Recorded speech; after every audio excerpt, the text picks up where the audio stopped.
கரூர் சம்பவத்தில் நடந்தது என்ன? உச்ச நீதிமன்றத்திற்கு போன அதிர்ச்சி ரிப்போர்ட்.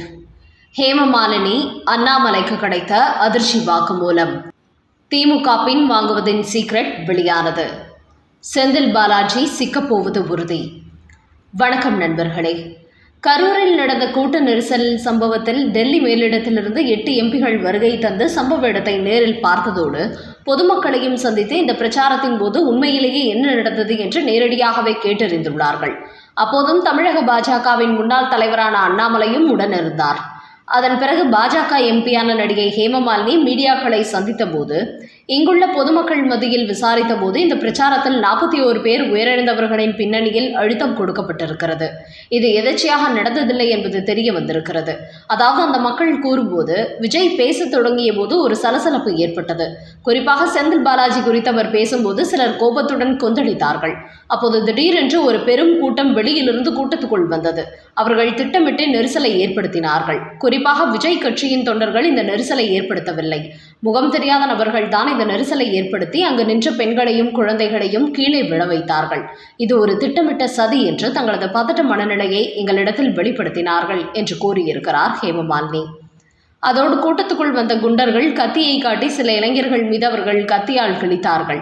அதை தாங்கள் பார்த்ததாக பெண்கள் கூறுகிறார்கள். இப்படி கரூரில் விஜயின் பிரச்சாரத்தில் கலந்து கொண்ட 40 முதல் 50 பெண்கள் இந்த கூட்ட நெரிசலானது தற்செயலாக நிகழ்ந்தது அல்ல, திட்டமிட்டே நடத்தப்பட்டது. இதன் பின்னணியில் மிகப்பெரிய சதி உள்ளது என்று தங்களது மனநிலையை வெளிப்படுத்துகிறார்கள் என்று கூறியிருக்கும் ஹேமமாலினி எம்பி, சில பெண்கள் சொன்ன சில விஷயத்தை நாங்கள் வெளிப்படையாக சொல்ல முடியாது. அதையெல்லாம் வீடியோ எடுத்து வைத்துள்ளோம். அவற்றை அப்படியே தொகுத்து உச்ச நீதிமன்றத்தில் சமர்ப்பிக்கப் போகிறோம். நாங்கள் பாஜக எம்பிகள் என்பதற்காக இது குறித்து அரசியல் ரீதியாக எந்த அழுத்தமும் கொடுக்க போவதில்லை. இதை நீதிமன்றத்தின் விசாரணைக்கே விட்டுவிடப் போகிறோம். தமிழகத்தில் உள்ள சில கட்சிகள் விஜய் தாமதமாக வந்ததினால் இது நடந்தது போன்று சில காரணங்களை சொல்கிறார்கள். ஆனால் இந்த 41 பேர் மரணத்திற்கு அது காரணம் அல்ல. இது திட்டமிட்டு செய்யப்பட்ட சதி என்பது நன்றாக தெரிய வந்துள்ளது. அத்தனை பெரிய கூட்டத்தில் முக்கிய விஐபிகள் என்ன நடக்கிறது என்பதை கண்காணிக்க முடியாது.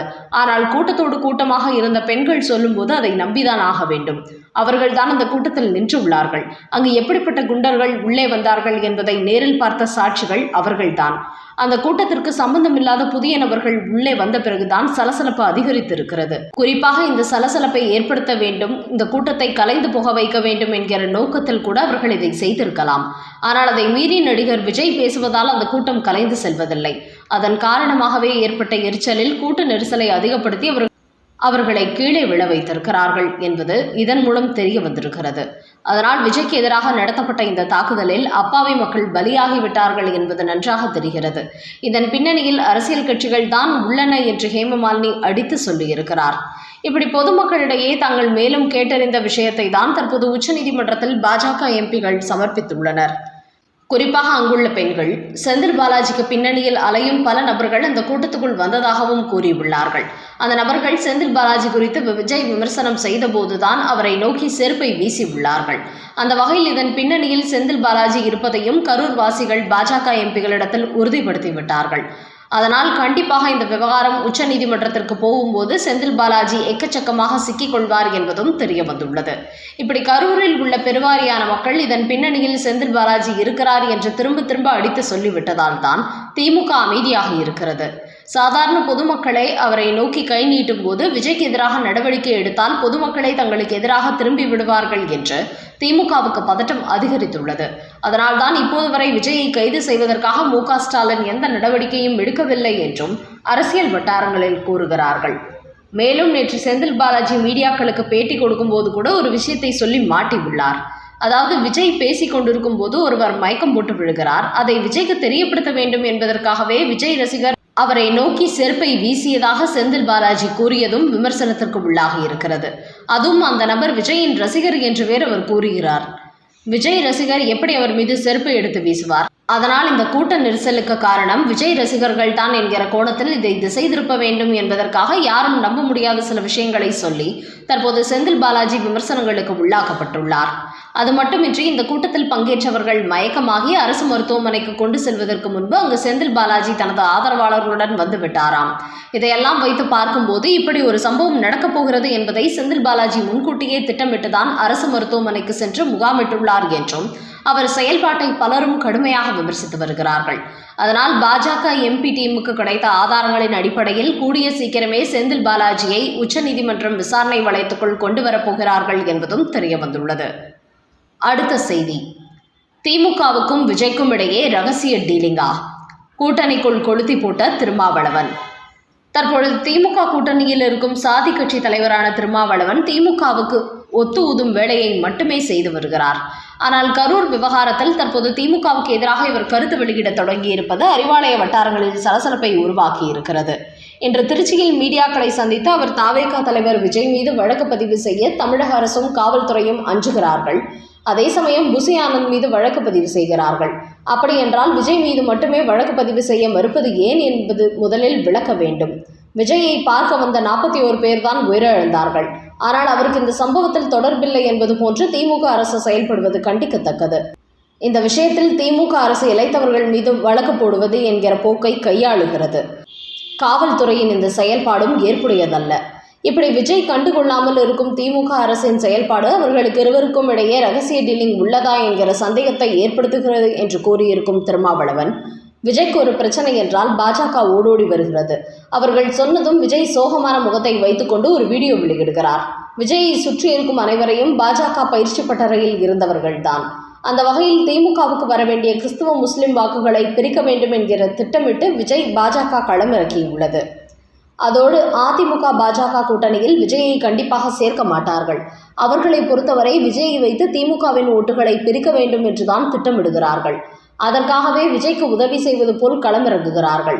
அந்த வகையில் விஜய் அரசியலுக்கு வந்திருப்பது அவரை விட பாஜகவுக்கு தான் நன்மை பயக்கப் போகிறது.